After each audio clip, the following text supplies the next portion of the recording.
আপোনালোকে আগষ্ট আৰু ছেপ্টেম্বৰ মাহৰ অৰুণোদয় ধন আপোনালোকে এতিয়ালৈকে পোৱা নাই। সেই ধন আপোনালোকে কেতিয়া লাভ কৰিব? যিহেতু ৭ অক্টোবৰ তাৰিখে অৰুণোদয় 3.0 শুভ উদ্বোধন হৈ গ'ল আৰু ৭ তাৰিখৰ দিনাই আপোনালোকৰ বেংক একাউণ্টত ১২৫০ টকা জমা হ'ল। এই ১২৫০ টকাটো অক্টোবৰ মাহৰ টকা আপোনালোকৰ বেংক একাউণ্টত সোমাইছে। যিহেতু আজি ১০ তাৰিখ, মাহৰ ১০ তাৰিখে সাধাৰণতে অৰুণোদয় পইচা সোমায়। কিন্তু এইবাৰ ১০ তাৰিখে নিদি ৭ তাৰিখৰ দিনাই আপোনালোকৰ বেংক একাউণ্টত সোমালে আৰু সেই পইচা অক্টোবৰ মাহৰ হয়। আগষ্ট আৰু ছেপ্টেম্বৰ মাহৰ পইচা নহয়। আপোনালোকৰ যোনটো ৭ তাৰিখে সোমালে অৰুণোদয় পইচা যিটো সোমালে সেই পইচাটো অক্টোবৰ মাহৰ পইচা। এতিয়া কথা হ'ল আগষ্ট আৰু ছেপ্টেম্বৰ মাহৰ পইচা আপোনালোকে কেতিয়া লাভ কৰিব?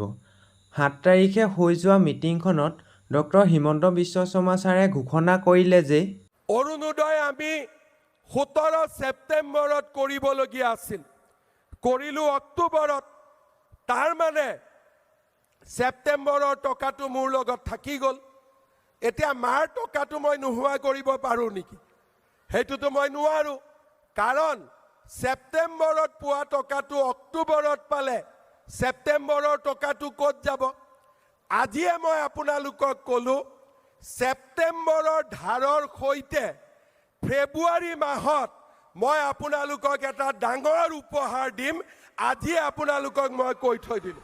এতিয়া শুনিলে ছেপ্টেম্বৰ মাহৰ যিটো অৰুণোদয় পইচা, সেই পইচাটোৰ লগতে ফেব্ৰুৱাৰী মাহত কিবা উপহাৰ হিচাপে দিয়াৰ কথা ঘোষণা কৰিলে হিমন্ত বিশ্ব শৰ্মা ছাৰে। কিন্তু আগষ্ট মাহৰ কথা তেওঁ উল্লেখ নকৰিলে। আৰু আপোনালোকৰ যদি এতিয়ালৈকে বেংক একাউণ্টত অৰুণোদয় পইচা সোমোৱা নাই, তেন্তে বেংক একাউণ্টটোত আপোনালোকৰ KYC লাগি থাকিব পাৰে।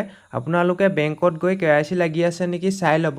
যদি KYC লাগি আছে তেন্তে বেংকত গৈ আপোনালোকে KYC আপডেট কৰি ল'ব।